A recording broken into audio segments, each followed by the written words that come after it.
ایک روز شوہر نے پرسکون ماحول میں اپنی بیوی سے کہا، بہت دن گزر گئے ہیں، میں نے اپنے گھر والوں، بہن بھائیوں اور ان کے بچوں سے ملاقات نہیں کی ہے۔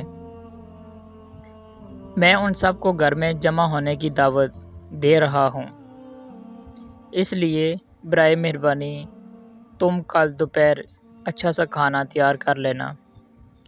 بیوی نے گول مول انداز سے کہا کہ انشاءاللہ خیر کا معاملہ ہوگا۔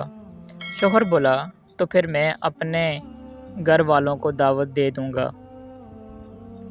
اگلی صبح شوہر اپنے کام پر چلا گیا اور دوپہر 1 بجے گھر واپس آیا۔ اس نے بیوی سے پوچھا، تم نے کھانا تیار کر لیا؟ میرے گھر والے 1 گھنٹے کے بعد آ جائیں گے۔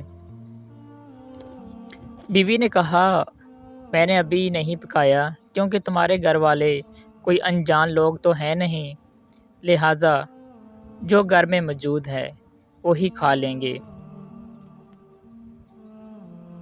شوہر بولا، اللہ تم کو ہدایت دے، تم نے مجھے کل ہی کیوں نہ بتایا کہ کھانا تیار نہیں کروں گی؟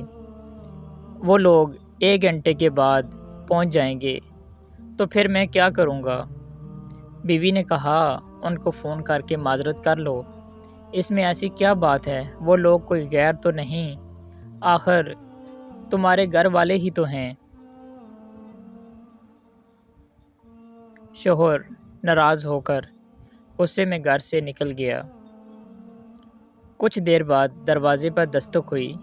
بیوی نے دروازہ کھولا تو یہ دیکھ کر حیران رہ گئی، اس کے اپنے گھر والے، بہن بھائی اور ان کے بچے گھر میں داخل ہو رہے ہیں۔ بیوی کے باپ نے پوچھا، تمہارا شوہر کہاں ہے؟ وہ بولی، کچھ دیر پہلے ہی باہر نکلے ہیں۔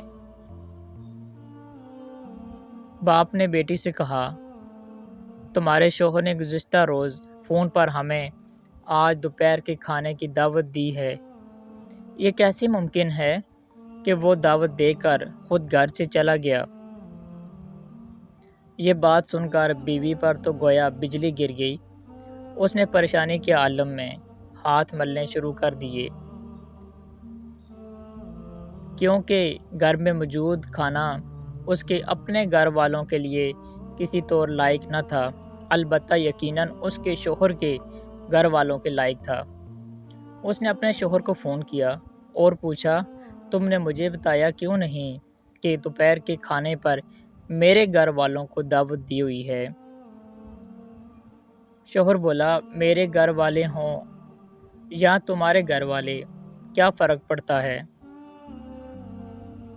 بیوی نے کہا، میں محنت کر رہی ہوں، باہر سے کوئی کھانے کے لیے لے آؤ، کوئی تیار چیز لے کر آ جاؤ، گھر میں کچھ نہیں ہے۔ شوہر بولا، میں اس وقت گھر سے کافی دور ہوں اور ویسے بھی یہ تمہارے گھر والے ہی تو ہیں، کوئی غیر یا انجان تو نہیں، ان کو گھر میں موجود کھانا ہی کھلا دو جیسا تم میرے گھر والوں کو کھلانا چاہتی تھی، تاکہ تمہارے لیے یہ ایک سبق بن جائے جس کے ذریعے تم میرے گھر والوں کا احترام سیکھ لو۔ لوگوں کے ساتھ ویسا ہی معاملہ کرو جیسا تم خود ان کی طرف سے اپنے ساتھ معاملہ پسند کرتے ہو۔ اگر آپ کو یہ سبق آموز کہانی پسند آئی تو کمنٹس میں اپنی رائے کا اظہار ضرور کریں۔